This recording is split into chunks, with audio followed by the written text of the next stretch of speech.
Now, Autolite and its 60,000 dealers and service stations present Suspense.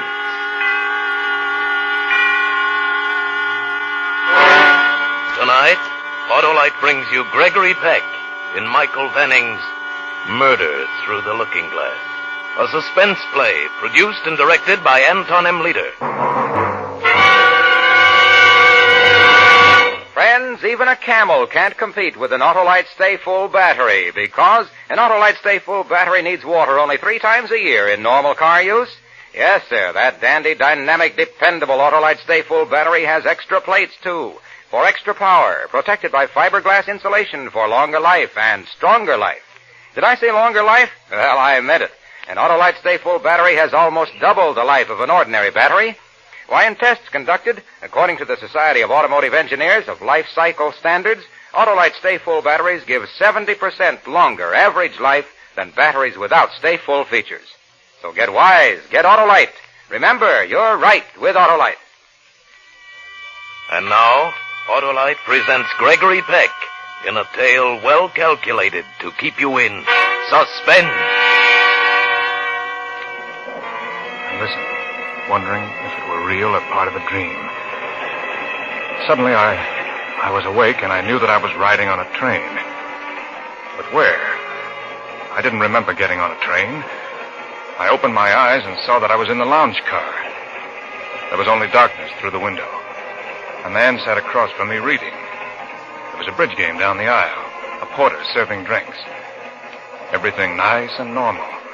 Except that I had no idea how I got on the train or why I was there. I tried to think of a reason for being there, but I couldn't. These spells of forgetfulness have been coming on more often lately. I leaned back and closed my eyes, listened to the rhythm of the train. A melody began to fit itself to the rhythm. I couldn't remember ever having heard such a song, but somehow I seemed to know the words.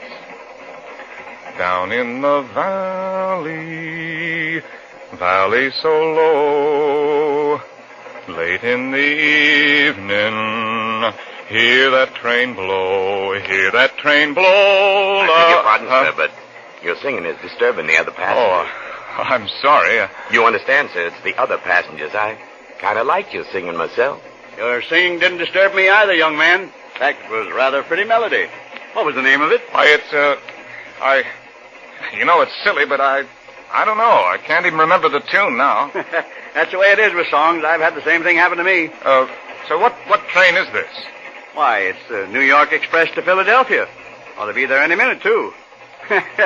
You must have been on some party if it lasted all day. Or what time is it? 7 o'clock.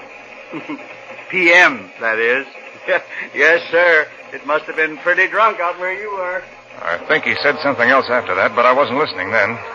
I noticed that I was wearing a brown topcoat. It wasn't mine. Maybe I'd accidentally exchanged coats with someone. If I couldn't remember it, it must have been that kind of a party. If so, I felt for my wallet. It was there. I opened it to see if I had any money left, and my eye was caught by the driver's license made out to John Blake. In another pocket of the wallet, there were engraved cards reading John Blake Insurance. I wasn't John Blake. I was Jeffrey Bruno, a writer. I couldn't even drive a car. I didn't know anything about insurance. I'd never heard of a John Blake, but here was his identification in my wallet. What's the matter, young fellow? Are you ill? The man across from me said something, but I didn't hear what it was. I looked through the other pockets. There was a bank book showing that John Blake had a bank balance of $647.55. My balance had never been higher than $15. There was a letter, a bill for shirts, addressed to John Blake at an address I never heard of before. There was a moment there, a few crazy seconds, when I wondered if I really was John Blake. No, I couldn't be. I knew I was Jeffrey Bruno, who lived at a 2-room apartment in Greenwich Village and wrote mystery stories for a living. I knew who I was. Rod? Well, here we are. Or are you going on downtown? Oh, I could get a train back to New York here, couldn't I? Sure, right across on the other platform. That must have been some party. Hey, we know about the murder. I had to get back to New York and straighten out this business about John Blake's coat and identification. Whoever he was, might even be thinking I'd stolen him. Besides, I wanted to find out where I'd been the night before and all day, and why I'd awakened on a train to Philadelphia. And then just as I got up from the seat, I glanced out of the window. The newsboy was holding up a newspaper. Across the top was the big headline. Killer Blake escaped. Blake. And just below it, there was a picture of me.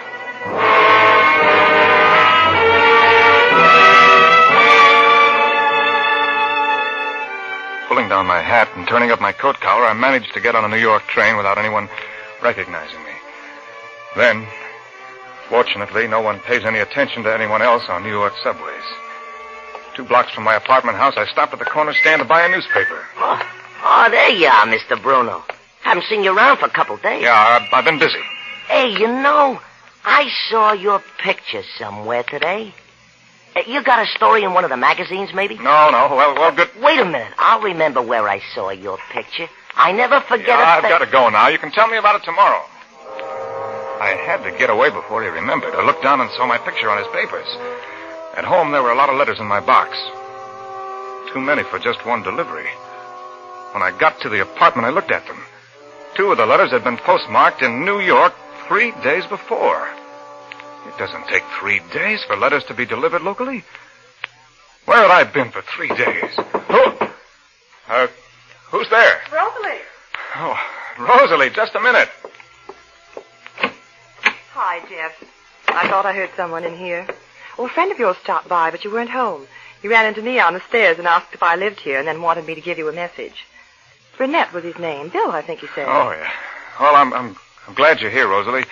Stay and talk to me. We can have some coffee or a drink. When did you say Bill was here? Yesterday morning. He said something about having had a date with you the night before, but you never showed up. Yesterday morning. Oh, yes. What's the matter, Jeff? Don't you feel well? Oh, sure. I feel fine. Rosalie, tell me, do I ever do anything out of the ordinary? I mean, have I ever seemed strange? You mean, are you... Well, you've always seemed very sane to me, if that's what you mean. In spite of your vanishing acts. My what? The times you disappear. You don't know? I'm sorry. Let me finish it for you. You mean the days when I've awakened thinking it was Tuesday, only it'd turn out to be Thursday. You mean I'd disappear for a couple of days, go somewhere else, become somebody else? Oh, I wouldn't have said anything, Jeff, but... Well, then why don't I remember?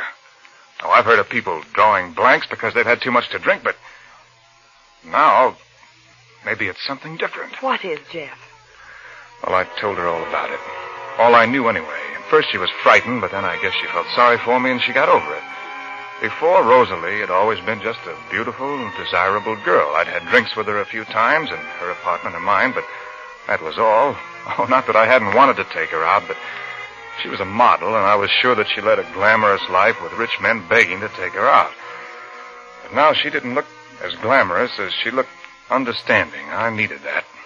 For I was beginning to believe that the explanation of John Blake wasn't as simple as I first thought. I'm glad I came in, Jeff. You need someone. And it doesn't matter whether you're John Blake or not. Well, it matters to me. I know I'm Jeffrey Bruno and not some guy named John Blake. Why, I can remember my whole life, living on the farm, going to school, working on a newspaper, coming to New York. I can remember every minute of it. Every minute? No, not every minute. You know, Jeff, such things can happen. White-bearded old men with eyeglasses write books about such things. They've got a word for it. I can't pronounce it. So maybe I'm John Blake, too. I was way ahead of you in thinking that. And if you are, that's a sickness. And people can get over being sick. Maybe you'll remember all the things John Blake did. I already know one thing he did. He killed someone. I don't know who or how, but John Blake murdered someone. You brought a paper home. Why not see? Whatever happened, Jeff, we'll find a way to work it out. Thanks, Rosalie. Here it is. His name was Rufus Carrington. He was an old man and wealthy. I, John Blake, worked part-time for his nephew, Roger Gunn. Mm-hmm. There's money missing from the firm, and it's believed Rufus Carrington may have found out about it. I see. Roger Gunn arrived to see his uncle this morning and was told by the butler that the old man was in the study with an unknown caller. Roger Gunn was talking to the butler when they heard the old man cry out. He ran to the study and found him dead. Oh, how awful. Your nephew saw me, the killer, escaping and recognized him. Well, if I were John Blake, my other self didn't do things in a small way. Oh, don't, Jeff. I never wanted the things John Blake must have wanted. I never wanted riches, never thought of going into a business like insurance. I just can't understand this thing. They'll understand, Jeff. They have people who understand things like that. Rosalie, whatever happens, will you promise me that if you don't like Jeffrey Bruno, you'll like John Blake? But like one of us. It doesn't matter which one it is. I like you. Whichever one of them you are. You see, Rosalie, I'm innocent, even if John Blake isn't. I haven't murdered anyone. It was another part of me. But if I try to run away, they'll find me. They'll hurt me for what John Blake did. Where can I go? What can I do? You can go to the police and tell them the whole truth. Because, you see, they can't do anything to you. You're not responsible for what you did as John Blake. Yeah, maybe you're right. There's no point in running. Look, I know I have no right to ask it, but would you go with me, Rosalie? Of course I will, Jeff. It's like being haunted, knowing that somewhere inside of me there's another man, never knowing when I'll be him. Say, what if I turn into John Blake before we even get to the police?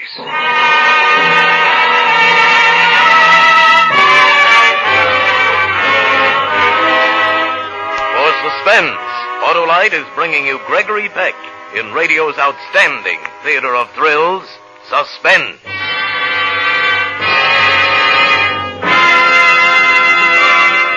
Say, Hap, the sound man and I have cooked up our own suspense show. Yeah, well, let's hear it. All right. Our hero, Jim Brown, is in a frantic rush to get to his office. He leaps into his car, tries to start it. Will it start? Won't it start? Will our hero get to his office in time to read his morning paper before his stenographer puts him to work? That's real suspense, Harlow. But I come along. I give him a hot tip on surefire starting. Get an Autolite Stay Full battery. And now this happens. There, you see what I mean? That Autolite Stay Full battery takes the suspense out of starting and puts it on CBS. Why, an Autolite Stay Full battery needs water only 3 times a year in normal car use. That liberal liquid libation practically eliminates one of the major causes of battery failure. Imagine, an Autolite Stay Full battery needs water only 3 times a year in normal car use. An Autolite Stay Full battery has extra plates, too, for extra power. And fiberglass insulation adds months to the life of a battery. Money can't buy a better battery. So switch to Autolite. And now, Autolite brings back to our Hollywood soundstage Gregory Peck as Jeffrey in Murder Through the Looking Glass. A tale well calculated to keep you in suspense. Rosalie was right. I thought about it as we walked down the stairs. Well, they'd know what to do with a case like mine. They know that Jeffrey Bruno wasn't responsible for what John Blake did. Of course, they'd lock me up for my own good, and then they'd leave me in there. What's the matter, Jeff? Wait, Rosalie. You're right. I mustn't run away, but first I've got to find out about the other me, about John Blake. All I know is that he murdered someone. I have to know other things about him, what he was really like when... I understand, Jeff, but you mustn't do anything foolish. I have to know about my other life, what books I read, what kind of girls I liked. You can see that's important, can't you? Of course. Jeff, I just thought of something. I know a man, a psychiatrist. Maybe if I called him, you could see him tonight. He'd understand. Maybe he could tell you what to do. Will you talk to him? Well, I'll do anything. It'll help me to understand what I was like when I was John Blake and why I was like that. I'll go in the drugstore here and call him. I'm sure he'll see you, and we'll do whatever he says.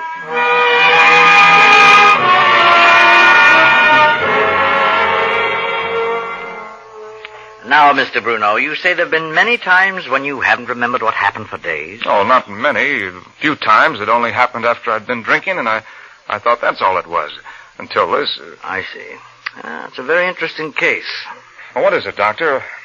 I've done some reading on psychiatry, and it sounds... Is it split personality? Schizophrenia? Yes, it's very possible.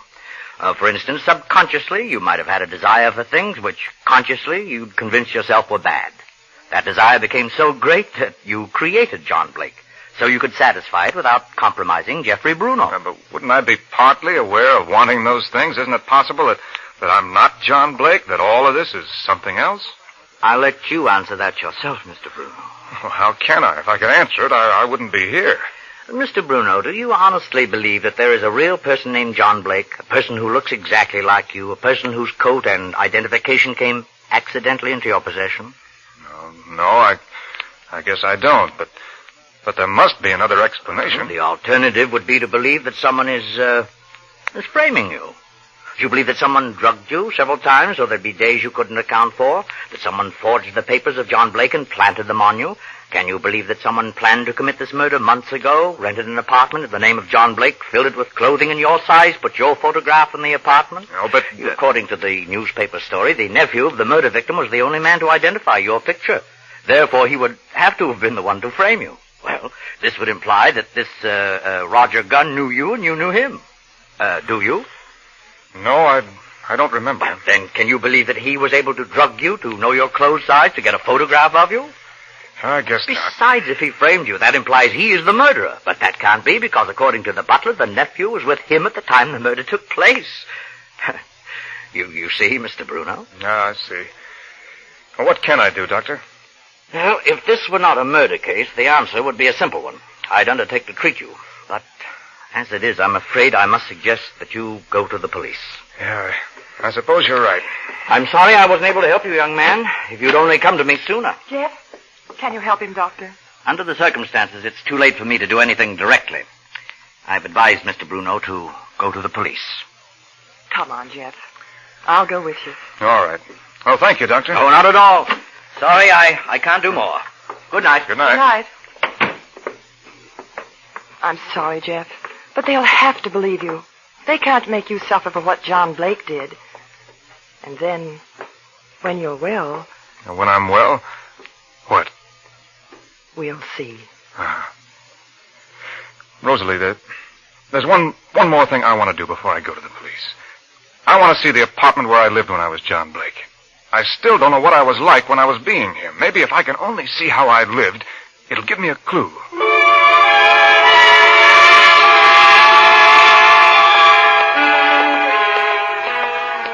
There it is, Jeff, right across the street. Uh-huh.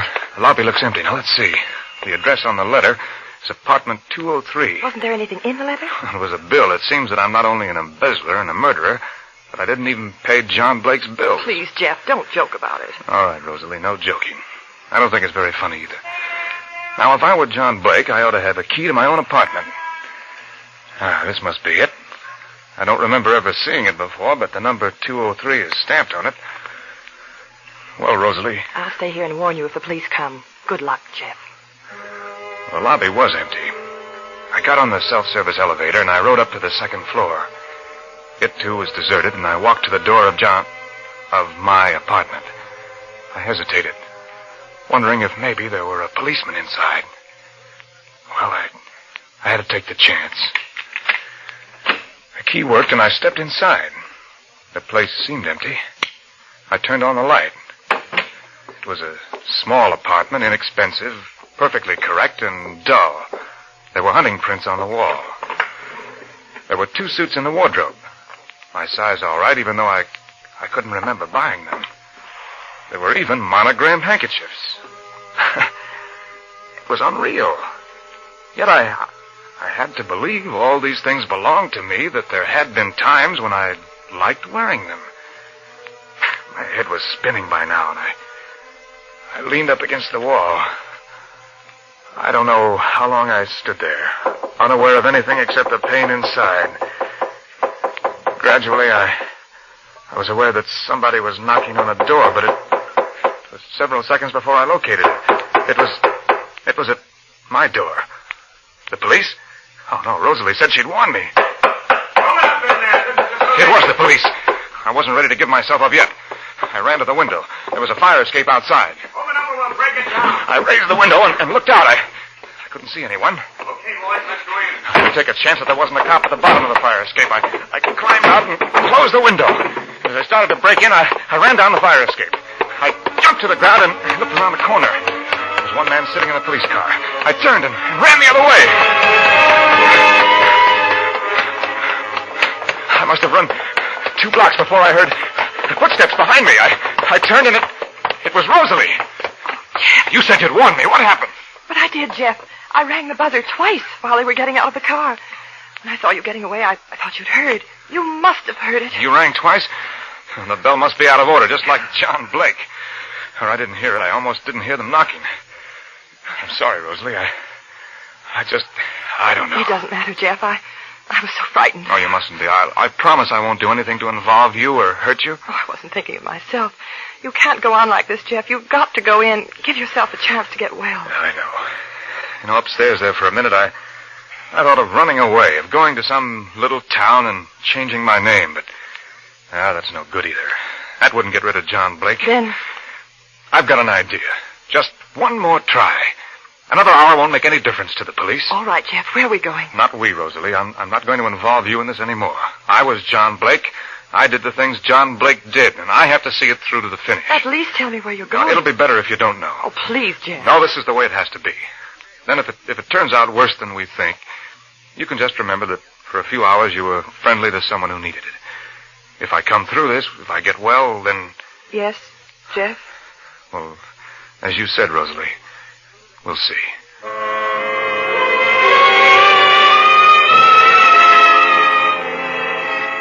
I put her in a cab and gave the driver the address in the village. Then I went to the place where I was afraid to go. Yet it was the one place I had to go. Yes, sir? Well, aren't you Mr. Carrington's butler? Yes, sir. Clark is the name, sir.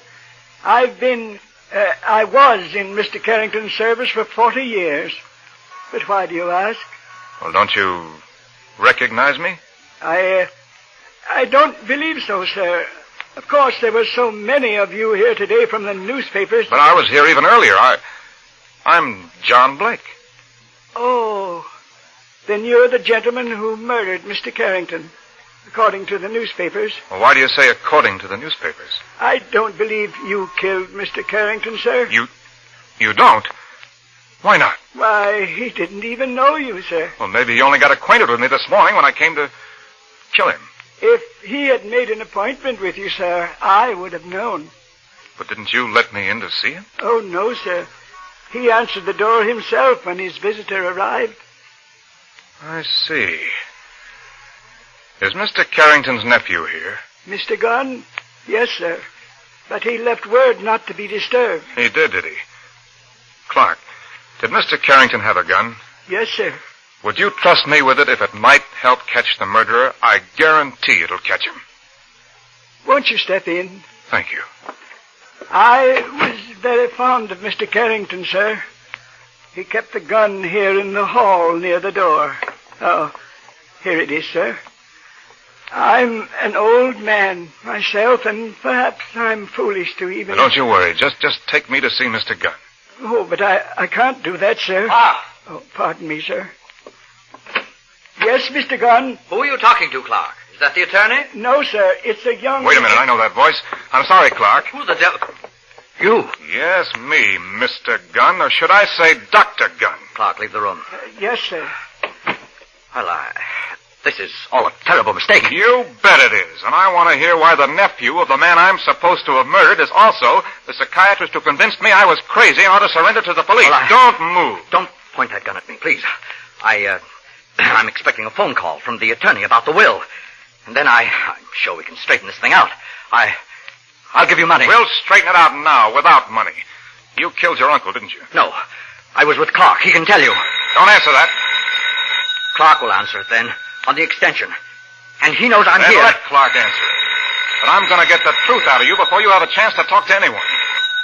I meant you no harm. Not much. You just wanted me to take your seat in the electric chair. You told me the whole thing when you were posing as the psychiatrist, didn't you? You told me the truth, making me think it couldn't have been like that. The only thing you didn't tell me was about the person who killed your uncle and helped frame me. I beg your pardon, sir, but it's an urgent call. Don't move, Gunn. If it's so urgent, I'll take it for you. Yes? Roger, I'm calling you from our usual place. He hasn't gone to the police yet. Roger, are you there?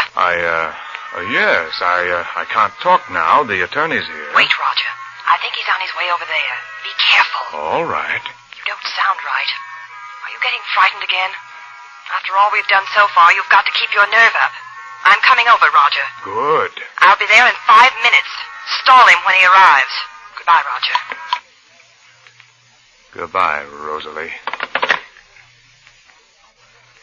Clark, Yes, sir? you were right before. Mr. Carrington opened the door this morning for a beautiful young lady after a date had been made by Mr. Roger Gunn here. I told him she was blackmailing me, and I wanted him to see her because he'd had experience handling that sort of thing. But I swear Rosalie didn't tell me she was going to kill. Never mind. Clark, call the police. Tell them by the time they arrive, the murderer of Mr. Carrington will be here waiting for them.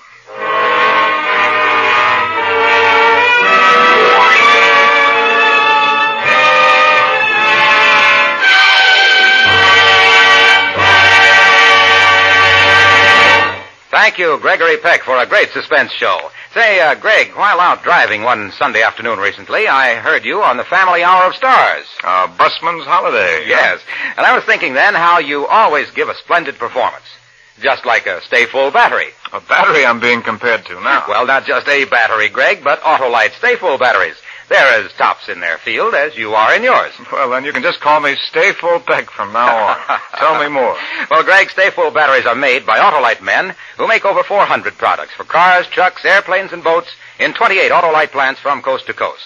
Yes, sir, and Autolite also makes complete electrical systems for many makes of America's finest cars. Spark plugs, generators, starting motors, coils, distributors. All ignition engineered to fit together perfectly, work together perfectly, because they're a perfect team. So, folks, don't accept electrical parts that are supposed to be just as good. Ask for and insist on Autolite, original factory parts, at your neighborhood service station, car dealer, garage, or repair shop. Remember, you're right with Autolite.